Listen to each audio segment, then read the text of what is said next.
ಇವತ್ತು Mumbai against RCB 16 over cricket ಮಾತ್ರ ಆಡ್ತಾ ಇರೋದು. ಯಾಕಂತಂದ್ರೆ ರಿಮೈನಿಂಗ್ 4 ಓವರ್ ಆಗ್ತಾ ಇರೋದು. Bumrah is officially back. ನಮಸ್ಕಾರ ಎಲ್ಲರಿಗೆ, ಸಜ್ಜನಾರ್ದನ್ ಸರ್ ಮಾತಾಡ್ತಾ ಇರೋದು. ಕುಶಲವೇ, ಕ್ಷೇಮವೇ, ಸೌಖ್ಯವೇ? Welcome back to Ganesh Karan cricket talks YouTube channel. Points table ಅಲ್ಲಿ ಥರ್ಡ್ ಪ್ಲೇಸ್ ಅಲ್ಲಿ ಇರುವಂತಹ ತಂಡ RCB, ಹಾಗೆ ಪಾಯಿಂಟ್ಸ್ ಟೇಬಲ್ ಅಲ್ಲಿ ಲಾಸ್ಟ್ ಇಂದ ಥರ್ಡ್ ಪ್ಲೇಸ್ ಅಲ್ಲಿ ಇರುವಂತಹ ತಂಡ ಮುಂಬೈ ಇಂಡಿಯನ್ಸ್ MI. ಇವತ್ತು ಮುಂಬೈಯಲ್ಲಿ ಸೆಣಸಾಡ್ತಾ ಇದ್ದಾರೆ. Mumbai versus RCB. ಬುಮ್ರಾ ಆಡ್ಲಿ ಬಟ್ RCB ಅಗೇನ್ಸ್ಟ್ ಯಾಕಣ್ಣ? ಇವತ್ತು ಬುಮ್ರಾ ಅವರು RCB ಅಗೇನ್ಸ್ಟ್ ಆಡ್ತಾ ಇದ್ದಾರೆ. ಜಯವರ್ಧನೆ ಅವರು ಅಫಿಷಿಯಲ್ ಸ್ಟೇಟ್ಮೆಂಟ್ ಕೊಟ್ಟಿದ್ದಾರೆ. ಏನು ಅಂತಂದ್ರೆ, ಇವತ್ತಿನ ಪಂದ್ಯದಿಂದ ಬುಮ್ರಾ ಅವರು ಮುಂಬೈ ಇಂಡಿಯನ್ಸ್ ಪರವಾಗಿ ಆಡಲಿದ್ದಾರೆ. ಬುಮ್ರಾ ಅವರು ಬಂದದ್ದು ತಂಡದಲ್ಲಿ ಆ ಸಮತೋಲನ, ಬ್ಯಾಲೆನ್ಸ್ ಅಂತ ಹೇಳ್ತೇವಲ್ಲ, ಅದು ಖಂಡಿತವಾಗಿ ಈಗ ಕಾಣ್ತಾ ಉಂಟು. ಈಗ ಖಂಡಿತವಾಗಿ ಮುಂಬೈ ಇಂಡಿಯನ್ಸ್ ಅಲ್ಲಿ ಲೈಟ್ ಆಗಿ ಬ್ಯಾಲೆನ್ಸ್ ಬರ್ತಾ ಇದೆ. ರೋಹಿತ್ ಶರ್ಮಾ ಅವರು ಇಫ್ ಈಸ್ ಫಿಟ್, ಯಾಕಂದ್ರೆ ಲಾಸ್ಟ್ ಮ್ಯಾಚ್ ರೋಹಿತ್ ಶರ್ಮಾ ಅವರು ಕೂಡ ಆಡಿರ್ಲಿಲ್ಲ. ಪ್ರಾಕ್ಟೀಸ್ ಟೈಮಲ್ಲಿ ನೀಗೆ ಬಾಲ್ ಬಡ್ದು ಅವರು ತಂಡದಲ್ಲಿ ಕಾಣಿಸ್ಕೊಂಡಿರ್ಲಿಲ್ಲ. ಅವ್ರೇನಾದ್ರೂ ಬಂದರೆ ಆಫ್ ಕೋರ್ಸ್ ರಾಜ್ ಭಾವನನ್ನ ಲಾಸ್ಟ್ ಮ್ಯಾಚ್ ಅಲ್ಲಿ ಆಡಿಸಿದ್ದೆವು ಪ್ಲೇಯಿಂಗ್ 11 ಅಲ್ಲಿ, ಈಗ ನೀನು ವಾಪಸ್ ಹೋಗ್ಬೇಕು ಅಂತ ಕೂರಿಸ್ತಾರೆ. ರೋಹಿತ್ ಶರ್ಮಾ ಅವರು ಬಂದ್ರೆ ರಾಜ್ ಭಾವಗೆ ಚಾನ್ಸ್ ಸಿಗುದಿಲ್ಲ. ಅಂಡ್ ಬುಮ್ರಾ ಅವರು ಬರ್ತಾ ಇರೋದ್ರಿಂದಾಗಿ ನನ್ನ ಪ್ರಕಾರ ಅಶ್ವನಿ ಕುಮಾರ್ ಅವರನ್ನ ಕೂರಿಸ್ತಾರೆ. 2 ಮ್ಯಾಚ್ ಆಡಿದ್ದಿ, ಫಸ್ಟ್ ಮ್ಯಾಚ್ ಅಲ್ಲಿ ಮ್ಯಾನ್ ಆಫ್ ದ ಮ್ಯಾಚ್ ತಗೊಂಡಿದ್ದಿ, ಸೆಕೆಂಡ್ ಮ್ಯಾಚ್ ಅಲ್ಲಿ ಹೊಡಿಸ್ಕೊಂಡಿದ್ದಿ, ಸಾಕು, ಥ್ಯಾಂಕ್ಸ್ ಫಾರ್ ಯುವರ್ ಸರ್ವಿಸ್ ಅಂತ ಬೆಂಚ್ ಅಲ್ಲಿ ಕೂರಿಸಬಹುದು. ಆಲ್ ಆಫ್ ಅ ಸಡನ್ ಈಗ ಒಂಥರ ಥ್ರೆಟನಿಂಗ್ ಬೌಲಿಂಗ್ ಲೈನಪ್ ಅಂತ ಅನ್ನಿಸ್ತಾ ಉಂಟು ಮುಂಬೈ ಇಂಡಿಯನ್ಸ್. ಇದು ಈಗ ನಾವು ಕಾದು ನೋಡಬೇಕಾಗಿರೋದು, ಬುಮ್ರಾ ಅವರನ್ನ ಎಲ್ಲಿ ಉಪಯೋಗಿಸಿಕೊಳ್ಳುತ್ತಾರೆ ಮುಂಬೈ ಇಂಡಿಯನ್ಸ್ ಅಂತ. ಓಪನಿಂಗ್ ಈಗ ನೋಡಿ, ಅಲ್ಲಿ ಬೋಲ್ಟ್ ಮತ್ತೆ ದೀಪಕ್ ಚಹರ್ ಅವರು ಏನಿದ್ದಾರೆ, ಅವರು proper power play bowlers. Bumrah ಅವ್ರು ಬಿಡಿ, ಅವರು ಪ್ರಾಪರ್ 20 ಓವರ್ಸ್ ಬೌಲರ್ಸ್.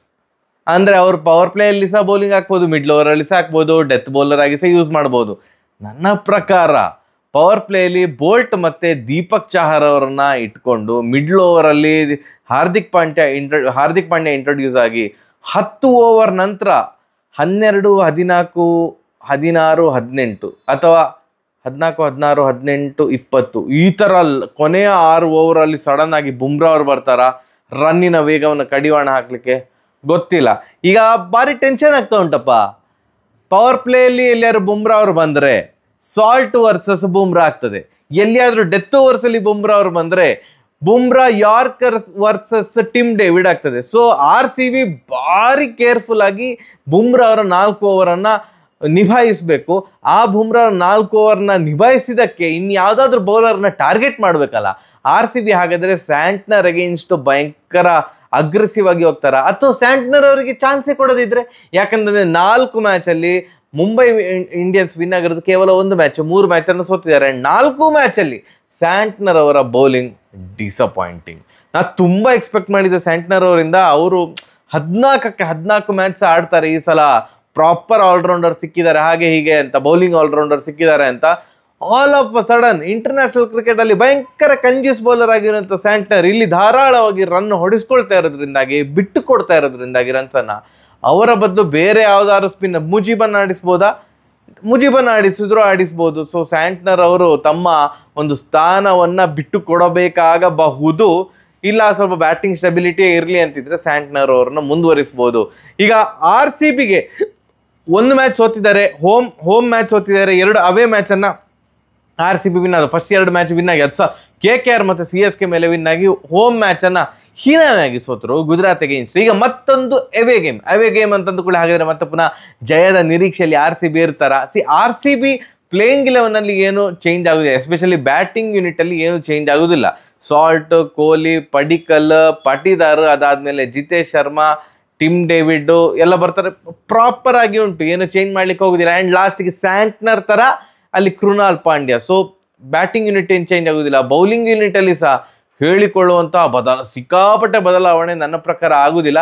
ಆಗುದಾದರೆ ರಸಿಕ್ ದಾರ್ ಅವರ ಬದಲಿಗೆ ಸುಯಶ್ ಶರ್ಮಾ ಅವ್ರನ್ನ ಆಡಿಸ್ಬೋದು ಅಂತ ನನಗನ್ನಿಸ್ತಾ ಇದೆ. ಅದು ಬಿಟ್ಟರೆ ಒಂದು ಸೋಲಿನಿಂದಾಗಿ ಭಾರಿ ಕಂಗೆಟ್ಟುಕೊಂಡು ಪೂರ್ತಿ ತಂಡವನ್ನ ಬದಲಾಯಿಸ್ಲಿಕ್ಕೆ ಹೋಗಲು ಬಾರದು. RCB ಹೇಳಿಕೊಳ್ಳುವಂಥ ಟೆನ್ಷನ್ ಏನಿಲ್ಲ. ಟೆನ್ಷನ್ ಇರೋದು ಆ್ಯಕ್ಚುಲಿ ಮುಂಬೈ ಇಂಡಿಯನ್ಸ್ಗೆ. ಮುಂಬೈ ಇಂಡಿಯನ್ಸ್ ಲಾಸ್ಟ್ ಟೈಮ್ ಏನು ಮಾಡಿತ್ತು, ಆ ತಿಲಕ್ ವರ್ಮಾ ಅವರ ಒಂದು ಇನ್ಸಿಡೆಂಟ್ ಆಯಿತು ನೋಡಿ, ಅವನ್ನ ರಿಟೈರ್ಡ್ ಔಟ್ ಮಾಡಿಸಿದ್ದು ಮುಂಬೈ ಇಂಡಿಯನ್ಸ್ ಮ್ಯಾನೇಜ್ಮೆಂಟ್, ಜಯವರ್ಧನೆ ಮಾಡಿಸಿದ್ದು ಅಂತ ಸುಮಾರು ಜನ ಹೇಳ್ತಿದ್ದಾರೆ. ಅವರು ಟ್ವೀಟ್ ಕೂಡ ಮಾಡಿದ್ರಂತೆ, ನಾನು ಚೆಕ್ ಮಾಡಲಿಲ್ಲ. ಸೊ ಅದರಿಂದ ಕಾನ್ಫಿಡೆನ್ಸ್ ಲೋ ಆಗಿರ್ತದೆ ತಿಲಕ್ ವರ್ಮ ಅವ್ರದ್ದು ಅಂತ ನಾನು ನಂಬಿದ್ದೇನೆ. ಯಾಕಂತಂದ್ರೆ ಅದಕ್ಕಿಂತ ಮುಂಚಿನ ಮ್ಯಾಚಲ್ಲಿ ಸಹ 36 ಬಾಲಿಗೆ 39 ರನ್ ಹೊಡೆದಿದ್ರು, ತೀರಾ ಸ್ಲೋ ಆಡಿದ್ರು. ಹಾಗೆ ನೋಡಿಕೋದೆ ಹಾರ್ದಿಕ್ ಪಾಂಡ್ಯ ಅವರು ಸಹ ಸ್ಲೋ ಆಡಿದ್ರು, 17 ಬಾಲಿಗೆ 11 ರನ್ ಆ ಮ್ಯಾಚಲ್ಲಿ. ಐ ಥಿಂಕ್ ಗುಜರಾತ್ ಅಗೇನ್ಸ್ಟ್ ಅಂತ ಅಂದ್ಕೊಳ್ತೇನೆ. ಬಟ್ ಮೊನ್ನೆಯ ಮ್ಯಾಚಲ್ಲಿ ಅವರನ್ನ ರಿಟೈರ್ಡ್ ಔಟ್ ಮಾಡಿಸಿ ಅದೊಂದು ತುಂಬ ಸೀನ್ ಕ್ರಿಯೇಟ್ ಆಯಿತು. ಅದು ಅಗತ್ಯವಿರದಿದ್ದಂತಹ ಒಂದು ಮೂವ್ ಆಗಿತ್ತು ಮುಂಬೈ ಇಂಡಿಯನ್ಸ್ ಇಂದ. ಬಟ್ ಅದನ್ನ ತುಂಬ ಸೀರಿಯಸ್ ಆಗಿ ತಗೊಂಡು ತಿಲಕ್ ವರ್ಮ ಅವರು ಏನಾದರೂ ಸಿಡಿದು ಬಿಟ್ರೆ ನಮ್ಮ ಅಗೇನ್ಸ್ಟ್, ರೋಹಿತ್ ಶರ್ಮಾ ಅವರ ಬ್ಯಾಟಿಂದ ಸಹ ರನ್ ಬರ್ತಾ ಇಲ್ಲ. He is not serious about IPL.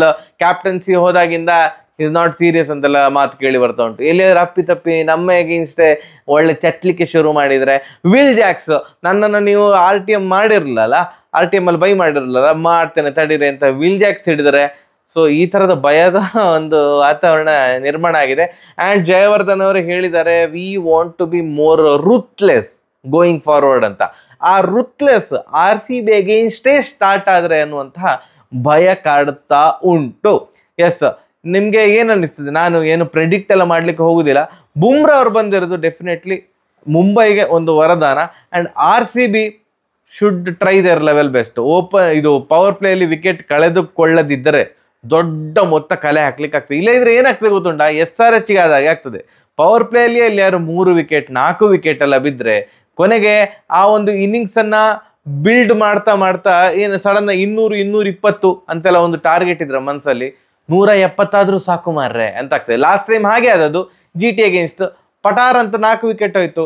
ಕೊನೆಗೆ ಜಿತೇಶ್ ಶರ್ಮಾ ಎಲ್ಲ ಸೇರಿಕೊಂಡು ಮೇಲೆತ್ತಲಿಕ್ಕೆ ಟ್ರೈ ಮಾಡಿದ್ರು. ಲಾಸ್ಟಿಗೆ ಟಿಮ್ ಡೇವಿಡ್ ಹೊಡೆದ್ರು. ಬಟ್ ಅಟ್ ದ ಎಂಡ್ ಅದು ಸಾಕಾಗಲಿಲ್ಲ, ಆ ಸ್ಕೋರ್ ಸಾಕಾಗಲಿಲ್ಲ. ಮುಂಬೈ ಪಿಚ್ ಬ್ಯಾಟಿಂಗಿಗೆ ಪೂರಕವಾಗಿರುವಂತಹ ಪಿಚ್. ಅಫ್ಕೋರ್ಸು 200 220 ಹೊಡಲಿಕ್ಕೆ ಟ್ರೈ ಮಾಡ್ತಾರೆ ಫಸ್ಟ್ ಬ್ಯಾಟಿಂಗ್ ಮಾಡುವವರು. ಬಟ್ ಪವರ್ ಪ್ಲೇಯಲ್ಲಿ ವಿಕೆಟ್ ಹೋದ್ರೆ ಯಾರಿದೇ ಆಗಿರಲಿ, ಮುಂಬೈದಾಗಿರಲಿ ಅಥವಾ RCBದಾಗಿರಲಿ, ಪವರ್ ಪ್ಲೇಯಲ್ಲಿ ಒಂದು ಲಿಮಿಟ್ಗಿಂತ ಜಾಸ್ತಿ ವಿಕೆಟ್ ಹೋದರೆ ಆಗ ಭಾರಿ ಕಷ್ಟ ಆಗ್ತದೆ. ಎವ್ರಿ ಟೈಮು 200 ಪವರ್ ಪ್ಲೇಯಲ್ಲಿ ವಿಕೆಟ್ ಹೋದರೆ ಸಹ 200ರ ಮೇಲೆ ಹೊಡಿತೇವೆ ಅಂತೆಲ್ಲ ಹೇಳಲಿಕ್ಕೆ ಆಗುವುದಿಲ್ಲ. ಸೊ ಕೊಹ್ಲಿ ಅವರ ಮೇಲೆ ತುಂಬ ಹೋಪ್ಸ್ ಉಂಟು. ಕೊಹ್ಲಿ ಅವರು ವಿಕೆಟ್ ಕಳೆದುಕೊಳ್ಳೋದು ಒಂದು 6 ಓವರ್ ನಿಂತು ಮತ್ತೆ ಗೇರ್ ಚೇಂಜ್ ಮಾಡೋದು ತುಂಬ ಇಂಪಾರ್ಟೆಂಟ್. ಯಾರು ಕೂಡ ಈಗ ಒಂದು ಲಾಸ್ಟ್ 2 ವರ್ಷದಲ್ಲಿ IPL ತುಂಬ ಬದಲಾವಣೆ ಆಗಿರೋದ್ರಿಂದಾಗಿ ಎಂತ ಹೇಳೋದು, ನಾನು ನಿಂತ್ಕೊಂಡಿರ್ತೇನೆ ನೀವು ಆಡ್ತಾ ಇರಿ, ಅದೆಲ್ಲ ನಡೆಯುವುದಿಲ್ಲ. ಎಲ್ಲರೂ ಸಹ ಡಮ್ ಅಂತ ಹೊಡಿತಾ ಇರಬೇಕು. ಆ್ಯಂಡ್ KL ರಾಹುಲ್ ಕೂಡ ಅದನ್ನೇ ಒಪ್ಕೊಂಡಿದ್ದಾರೆ. ಈಗೆಲ್ಲ ಗೋಯಿಂಗ್ ಟಿಲ್ ಡೀಪ್, ಅದೇನೋ ಹೇಳ್ತಾರಲ್ಲ, taking the game till the last over, ಅದೆಲ್ಲ ನಡೆಯುವುದಿಲ್ಲ. ಗೇಮ್ ತುಂಬ ಚೇಂಜ್ ಆಗಿದೆ, ಎಲ್ಲರೂ ಸಹ ಅಗ್ರೆಸಿವ್ ಆಗಿ ಆಡಬೇಕು. ಬಟ್ ಸೆನ್ಸ್ಲೆಸ್ ಆಗಿ ಅಗ್ರೆಸಿವ್ ಅಪ್ರೋಚ್ ಬೇಡ. SRHಗೆ ಆಗಿರೋದು ಅದೇ ಗತಿ.